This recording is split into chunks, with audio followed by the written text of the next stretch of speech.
سر میرا یہ سوال تصویریں بنانے کا متعلق ہے.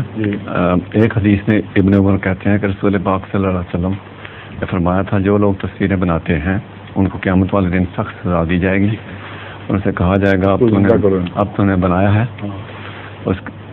اس کو زندگی دو یا اس میں روح ڈالو. ایسی اور بھی تقریباً 8-9 حدیثوں میں ہے. تصویریں کیوں بناتے تھے؟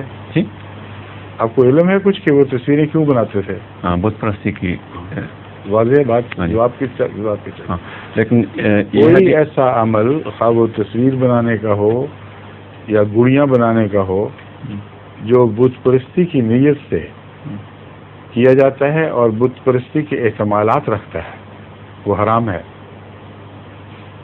لیکن رسول اللہ صلی اللہ علیہ وسلم کے زمانے میں حضرت عائشہ گڑیاں سے کھیلتی تھیں.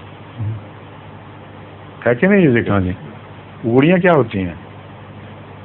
بت بھی ان کو انسانی شکل کے بت. بالکل وہ کپڑے کے ہوں یا کھدو کے ہوں یا مٹی کے ہوں. بت تب بنیں گے اگر ان کی عبادت کی نیت شامل ہو یا عبادت کا احتمال ہو. اس لیے بچوں کے کھلونے جن میں کوئی احتمال نہیں ہے وہ بت نہیں ہے. وہ بت نہیں ہے جن کی سزا دی جائے گی.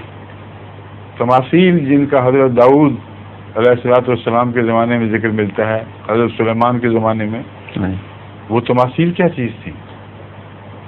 وہ بتوں کی شکل کی چیزیں، بڑی بڑی تصویریں اور جو باقاعدہ کارو کیے ہوئے پتھر، وہ جو کہ عبادت کے تعلق سے کوئی ان کا دور کا بھی واسطہ نہیں تھا.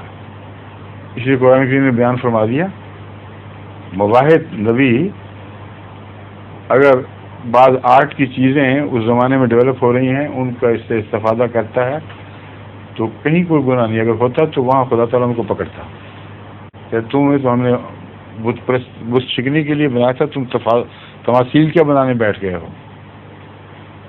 اس کا استعمال ہے، یہ نہیں ہے کہ وہ تصویر واضح بات ہے. وہ جو فقرہ ہے رسول اللہ صلی اللہ علیہ وسلم کا، یہ قرآن کریم کی آیت کی تفصیل ہے.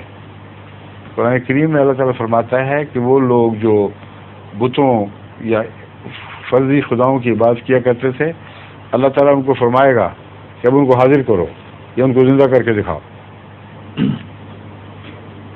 بلاؤ ان کو، کوئی جواب نہیں دیں گے. اس میں اس حدیث کا مضمون ان الفاظ میں نہ صحیح مگر قطعیت کے ساتھ یہی مضمون قرآن کریم میں شرک کے تعلق میں یعنی قیامت کے دن کے مضمون کے ساتھ بیان فرمایا گیا ہے.